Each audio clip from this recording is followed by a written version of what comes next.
Hey y'all, welcome to the Socks Off podcast. Welcome. I'm your host Briana, and thank you for tuning in today. I hope your socks are actually off, or whatever makes you feel comfortable. The Socks Off podcast just entails you feeling comfortable, because we're just going to talk about weird shit, or sometimes it's just personal problems, whatever I feel like talking about. But today, we're going to talk about my wacky theories. I've got a lot of them. We're only going to get into a few today because I want to test out the duration of the podcast. A cheeky 30 minutes is not that bad. It leaves the people wanting more. But I don't know. I might do like an hour and 30 minutes. I've seen some people do 3 hours. People listen to that shit. My attention span is so... My attention span is so bad. I don't know how people do 3 hours, let alone record for longer. Because imagine editing that. But let's get into this juicy topic. So do you know what? I've had this theory since I was 7 years old. Guys, I've always been into sci-fi at a young age. I think it's kind of cute when I look back at it. But this theory... sorry. Oh, God. So it follows the theme of reincarnation. Like, it's the concept that, the world ended before, but there was, like, a select amount of souls chosen to come back onto, like, the new Earth. I wish I had, like, an animator. Do you know how cool that would be? Do you know, if you guys know anyone who animates or does that cool stuff, let me know, because I can visualize it in my head, but it's so hard to articulate. Anyways, so there's aliens in charge, right, of who gets to come onto the new Earth, and other souls that just go into the abyss. I know that's pretty, like, morbid, especially for a 7-year-old. The way I visualize it is literally like there's like an escalator, and oh my god, have you guys watched the movie Soul? It's literally like that. Like, there's like an escalator, and then the new Earth at the top, and the escalator is obviously like reaching to there. And then the two bodyguards, the generals of the alien world, you go through this portal, your memories erased, but you forget who you were in your past lives. Once you go through this portal, you just start a new life. So I think we go through this portal once we quote unquote dead, and we just start again. And who knows, like, we might have been just continuously doing that, and we just never know. What the theory is essentially is that we never really die, and we're living life on a loop. That's what the point of the theory is. When it comes towards the quote unquote end of the loop, like when we're meant to die, we go through this portal where it erases our memories, and we just start again until we get things right. I'm gonna do thoughts on these theories and rate these theories. So I rate that theory a 5 out of 10. It's not really developed about this theory. It's a bit lazy because there's no way to prove it. I think that's why I was going with it as a child, because I was making a rabbit hole for myself, and you could tell it was a 7-year-old who came up with this fucking theory. But yeah, points for creativity, points for the fact that you can't deny or accept the theory. I think that's why I've given it such a low rating, because there's nothing to really back it up. It's just ramblings of a young child, which, I mean, kind of cute. Next theory, astral projection. I love this topic so much, and I feel like it just doesn't get spoken about enough. It branches off into so many topics when it comes to this. I love it so much. With astral projection, why I think it's real and what my theory is based on it. So if you don't know what it is, we are energy sources, and there's different dimensions to our energy fields. So you see how there's different frequencies and different vibrations. Our brain kind of does that thing too as well, where it goes into different frequencies and different vibrations, especially when we're falling asleep. But just because our brain does that doesn't mean our spirit doesn't do that, or our body doesn't do that. That's why, like, when you feel certain emotions, you just feel a different quote unquote vibe, because that's literally your body shifting itself into a different, I guess you could say, dimension. So yeah, our brain does that when we're asleep, and obviously the brain is more, say, agile, versatile, especially with our imagination and our consciousness. It's less dense because it's more of an abstract thing. So now when it comes to the ball game of astral projection, when you sleep and you go into the REM state, the dream state, that puts your brain at a different frequency. Cute, cool, we get it. The scientific facts, behind that, we can prove that. But where it gets a little interesting is, what the fuck is going on in those dreams? And why do we call it astral projection? So the astral part basically just implies that you are stepping into a different dimension. I feel like when you say astral projection, it's just a more spiritual way of saying that you're dreaming. That's literally it.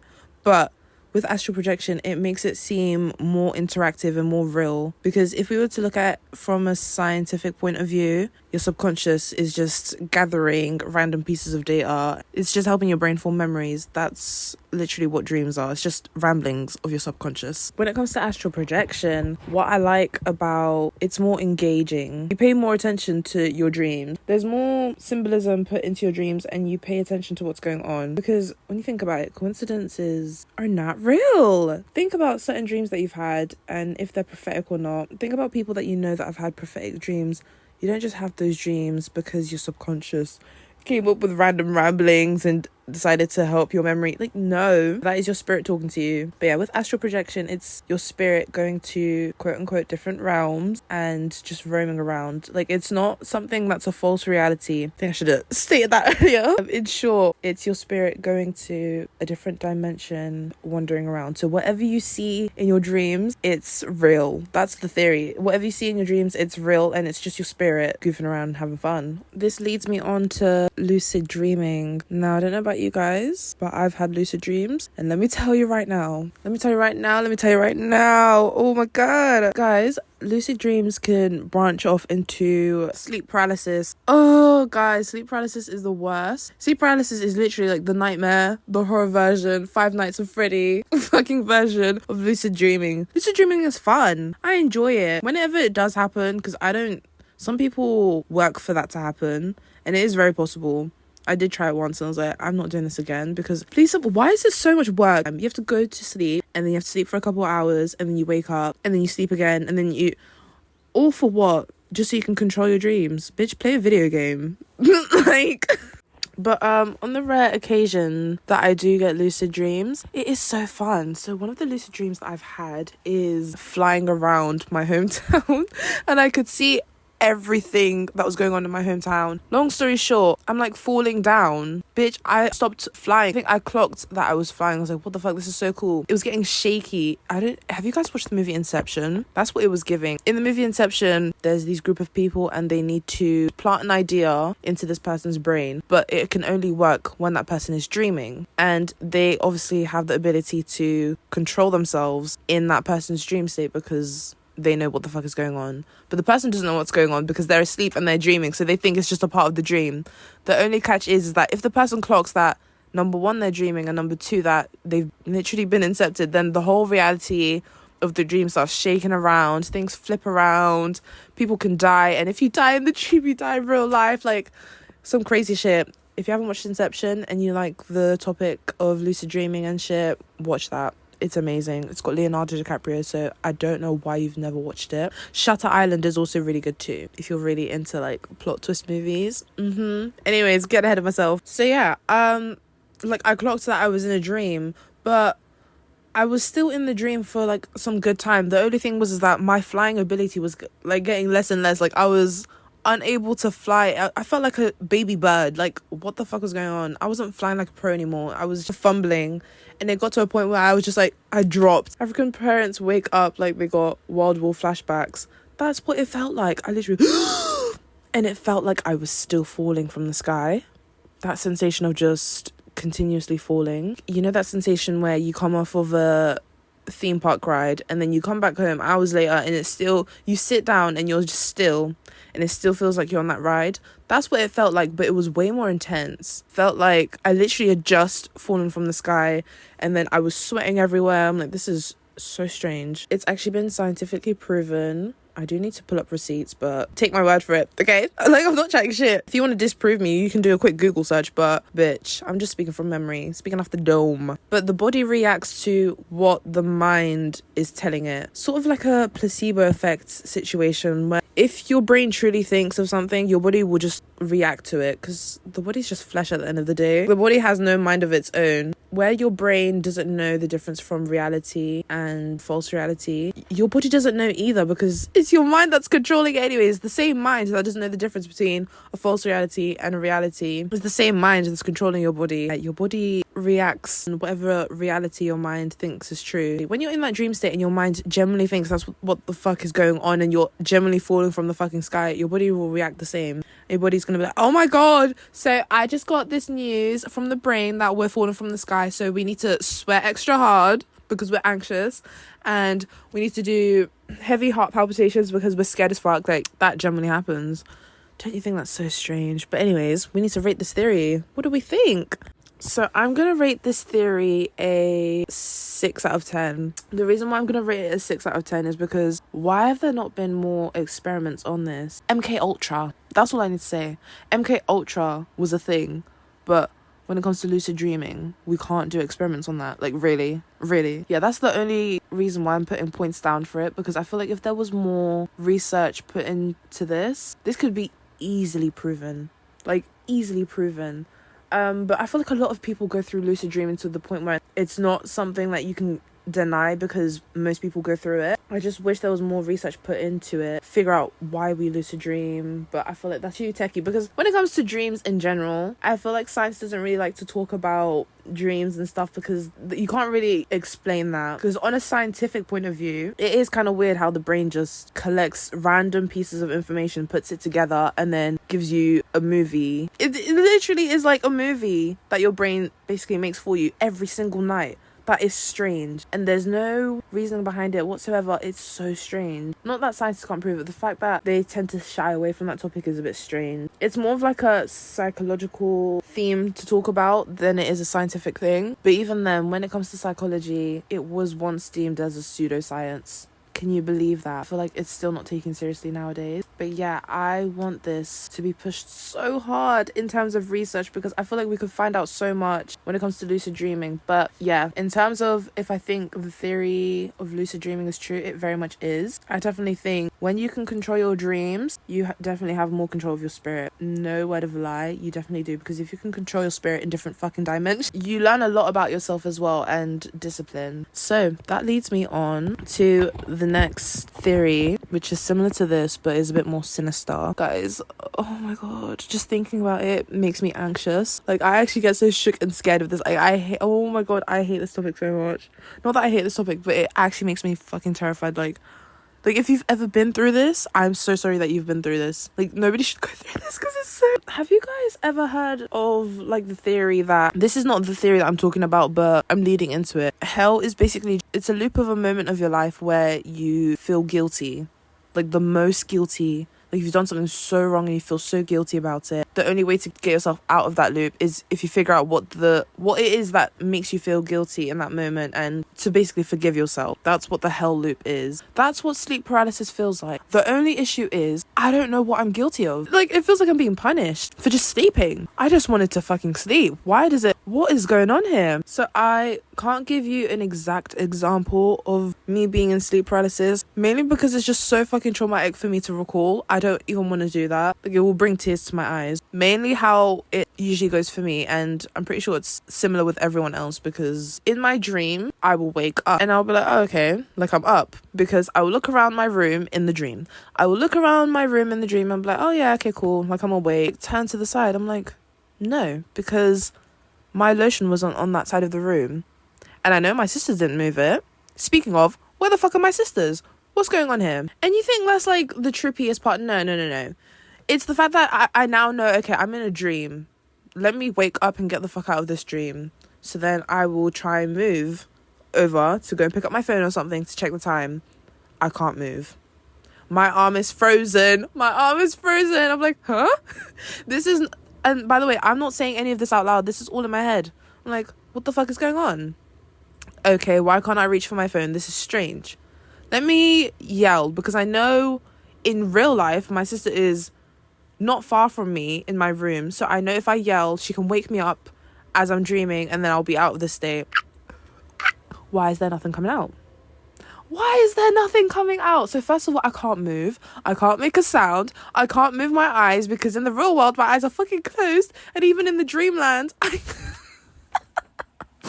the only time I can dart my eyes around is to just look at my room. I can't make any facial expressions or anything, because it's not like anyone can fucking see me anyways. Oh my god. My dream self got myself up. I'm like, hey, phew, I'm up.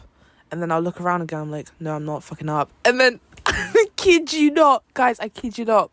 It's like something... like, have you ever played the fucking game Granny, where she like chases you around, and if she catches you trying to leave the fucking house, she's going to beat the shit out of you? That's what it feels like, bro.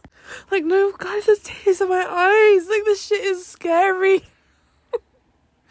I find it so scary. I hate it so much. It will feel like somebody's hit me with a really heavy metal pan, bang, on the side of my head, and I just fall asleep in my dream, and I wake back up again, turn over to the side.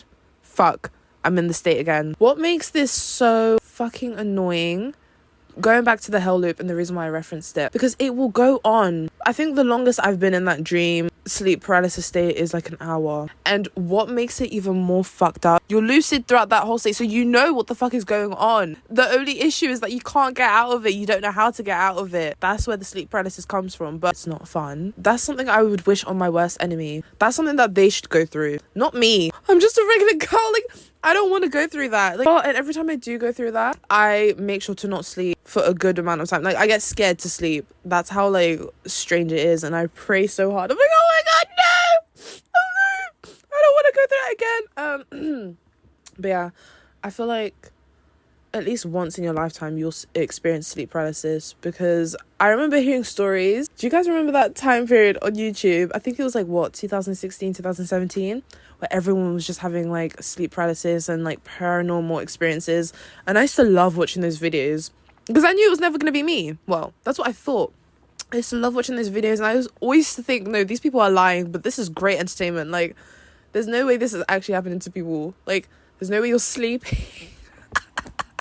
Because people would probably be like, yeah, and then there was a demon facing over to my bed. And when I heard that, I was like, yeah, that just means that you generally have demons chasing you and you need to sort yourself out. I've never had a demon chase me in my sleep. That is insane work. Please pray to God. The sleep paralysis thing, I couldn't escape that. If I could tell my pompous younger self, you will go through this, so the fact that you're laughing at these people is literally gonna happen to you in a couple of years. Yeah, you're an idiot. You're an idiot. Not an idiot. We don't call our younger selves idiots, okay? Yes, we speak with love. But my theory when it comes to sleep paralysis, I feel like when it comes to sleep paralysis, it just means that you're suppressing a lot. The hell loop, when you think about it, with the hell loop and the sleep paralysis thing, they tie in together. There's a reason why I brought it up, I guess. But yeah, they tie in together. Mind you, this is not scripted. I did freestyle this, I did. But yeah, with the hell loop, the whole, I guess, moral of the story when it comes to hell loop is that it's your guilt that you've been suppressing all your life. And that's like the peak moment of your guilt. That's when you felt the most guiltiest, but that's the moment you've like suppressed it the most as well. It's so deep down. And what the hell loop does, it's meant to basically shine the light on the most darkest thing that your soul is trying to hide. It's forcing you to confront the darkest parts of yourself. Weirdly enough, it's like my spirit's trying to tell me, like, no, there's some serious things that you're not addressing in your life and you need to address it now. Because it's always like in times of life, I'm suppressing a lot and I'm not addressing certain issues to myself. Especially the most recent, I guess, sleep paralysis that I had. You definitely want to be saying that a lot. It was quite a long time ago, but when I'm thinking about that sort of era of time, just me being a fully conscious person, like in the actual real world, I'm not talking about the dream world now, in the actual real world, I was dealing with a lot and I was just suppressing it and I was ignoring it. You get out of that sleep paralysis state, I swear to God, it is the most relieving feeling ever. It's so relieving because I literally, guys, I'm not even joking. I start praying. I'm like, thank you, God, that you got me out of that state, because it literally feels life-threatening, guys. I'm not joking. But that's what it feels like when you suppress so much emotion. It literally weighs on your chest to the point where you can't move. So, yeah, I really like that theory in terms of, you know, sleep paralysis just showing you that you need to confront something within yourself, because it's basically suffocating the fuck out of your spirit, and therefore it will suffocate you physically. Keyword, I feel so relieved. I feel a weight is off my shoulders. A couple of hours, I'll have an epiphany and be like, oh shit, like I need to address it ASAP because this is how I'm feeling. Or it'll be, I'm ready to move on to the next chapter in my life. But in order to move on into that chapter in my life, I need to let go of something that I've not wanted to let go for a while. But yeah. So for the sleep paralysis one, I'm going to give it like a solid 7.5, maybe an 8. It is very reflective. It's obviously not something that you can prove with science, especially when it comes to sleep paralysis. But again, I definitely want them to be more research on lucid dreaming, but especially when it comes to sleep paralysis. The only downside when it comes to sleep paralysis is that you can't control when you have it. With lucid dreaming, you can. Like, you can force yourself to lucid dream. But sleep paralysis, that's not up to you. That's not up to you. That comes whenever. Unless you invite demons into your life and you ask them to do that, then yeah, go ahead. But but with sleep paralysis, that is just as of when. It's when your spirit has had enough of you and is like, right, enough is enough. I'm going to trap you here in this hell loop until you figure out what the fuck is going on in your life. Because you can't really do that in the real world. You can go to therapy sessions, you can watch self-help videos, you can read self-help books, journal. When you spiritually reflect, spirit is reflecting. I mean, when you're in the proper dream world, different ball game. Like, that's something that your physical body is not used to, but your spiritual body is. You just learn so much that you wouldn't be able to learn in the physical world. And even though sometimes it's hard to articulate physically, somehow, someway, your spiritual self just understands the message straight away. I love it and hate it. I hate it because of the feeling. I swear to God, guys, it literally feels, it's horrible, but it does it's the best way to teach you something. You need to tap in ASAP. I'm gonna call sleep paralysis from now on hell loop. Yeah, that's what it is. And if you ever do go through a hell loop, let me know what if you're comfortable. Let me know if you've learned something from it and what you've learned from it and how you were before versus how you were after the hell loop. Because I can definitely say, like, every time after my hell loop, I definitely have a different perspective. Not straight away, because guys, I don't wake up in the morning and be like, oh my God, yes, like my dream was so spiritual, this is what I thought about it. Like, no, it definitely happens like maybe a couple days after. I'll deep it, I'm like, oh my golly gee, like, wow, is that what my dream was trying to tell me this whole time? So yeah, don't feel any pressure that you need to conceptualize your dreams all the time. I be having some crazy dreams and sometimes I can't be asked to conceptualize them because I know this is like so lazy of me, but I know it will come up in my life somehow, like, especially if I've already thought about it, it's going to manifest itself physically and I'll figure it out then and there. If you are a bit of a nerd and you're interested in your dreams, what I do know, some people like literally dream journals by their desks or whatever, or on their bed. So as soon as they wake up, they just write down their dreams. I remember I did that for a bit. It was kind of cool and I definitely did learn a lot from it. I think I'm going to bring it back again. Slay. On the topic of dreams, never ever tell anyone your dreams. I know I literally just said, oh yeah, tell me your experience. But yeah, tell me your experience. Don't tell me the actual dream. Unless it's someone you trust with your bloody heart. You trust with your whole life. But even then, be careful who you tell your dreams. I rate the theory a 7.5. I think we can fit in one more theory. Yeah, let's do it. Deja vu. The surface, right? Let's just scratch the surface. Let's talk about it. So my theory with deja vu, as the name literally states, already seen.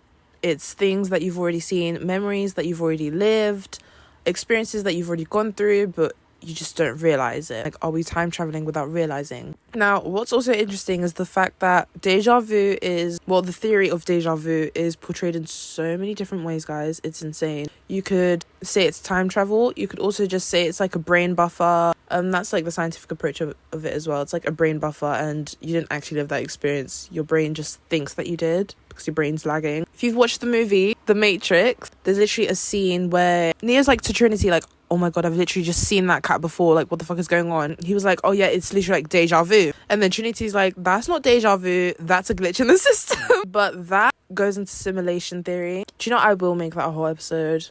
I've been making a lot of promises where I'm like, I'm going to make this into an episode, but I'm not one of those podcasters, guys. I keep note of what I say I'm going to make into an episode, and I really will make it into an episode. But deja vu, my personal theory on it is that we've lived that time before. This is a beautiful circle point. It kind of ties back into the first theory that I mentioned. I've had this deja vu theory also at the same time that I had we go through portals and shit and our memories are erased, some sort of shit like that. But I think they both kind of tie in well. With deja vu, I think the reason why your brain quote unquote glitches, but the reason why you notice it there in that moment is because in your past life, when you were living this exact same life before your memory was erased, that is a part of the memory that they just could not erase for whatever reason. Because nothing's perfect, let's be honest. That's a part of the memory where you were kind of meant to remember that. It's like your spirit is like forcing it out of you. Like, you've already lived this life. Yes, you should know this.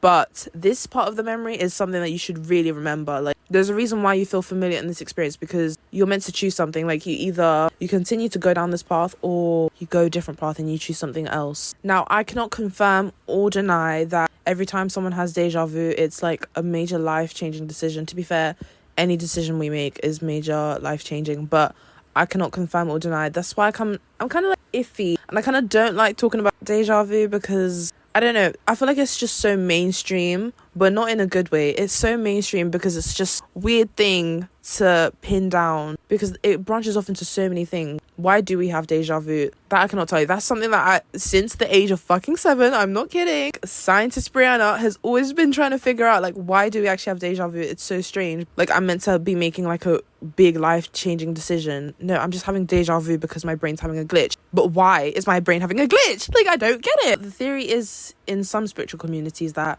you have deja vu because it's meant to... Girl, I don't know. This... Because it pisses me off. I'm going to give it a low rating because it pisses me off so much. But because you are where you're meant to be. That is the most laziest theory I've ever heard when it comes to deja vu. You are where you're meant to be. Really? Is that it? That is so vague. I'm sick of these vague theories. Like, if you're going to give me something worth theorizing, don't make it vague. Make it a juicy topic. Whenever I do have deja vu, I literally just forget about it. I'm like, I don't fucking care. Because I don't care.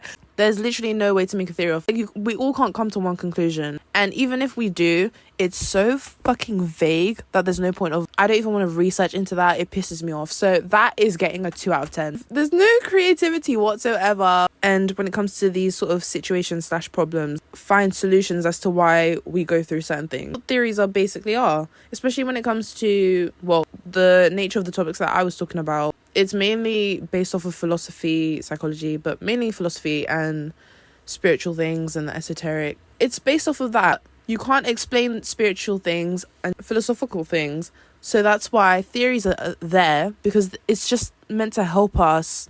It's meant to help our brains come up with solutions, or meant to help us understand these things more. I don't understand shit about deja vu. And every theory that comes out of it is just BS. So 2 out of 10, guys. 2 out of fucking 10. That was a very wacky episode. Expect more wacky episodes from me, your host, Brie. See what I did there? See what I did there? But let me know if you liked that. And do you know what? Because it's spooky season now, I feel like it's perfect to talk about these sort of things. There's really no other time to talk about these wacky things other than October. Okay, stop, Briana. This is so cringe. Anyways, this is like episode 6 now. Guys, this is episode 6 of the Socks Off podcast. I hope you enjoyed this episode. Let me know your thoughts on all the topics that I brought up. Do you agree or disagree with my ratings? Message me on Instagram at the Socks Off podcast XO if you have any topic ideas or anything that you want me to specifically talk about. And you know what? I might start introducing guests. Yeah, but the technicalities of that will be sorted out. Okay, so let's not get ahead of ourselves. I do need to sort that out, but guests might be invited on, so, you know, get excited to hear some iconic voices and some iconic opinions. Make sure you follow me on TikTok. I will be amping up my TikTok game. Don't worry, because why the fuck... I was literally complaining about this on my Instagram. Why the fuck do so many people have my podcast name now? It's not happening. It will be me and me only with this name. I refuse. Sorry, I'm not going down. I'm not going outside like this. I refuse. But yes, make sure that if you're listening to this on Spotify or Apple Podcasts, that you rate it. If you're listening to this on YouTube, that you subscribe, you like, you comment, you share to your friends, you repost, whatever you can do, bitch, to support. I would appreciate it. But yeah, that is today's episode. Hopefully you tune in for the next one, and if you don't, you're a cunt. Bye. Love you lots.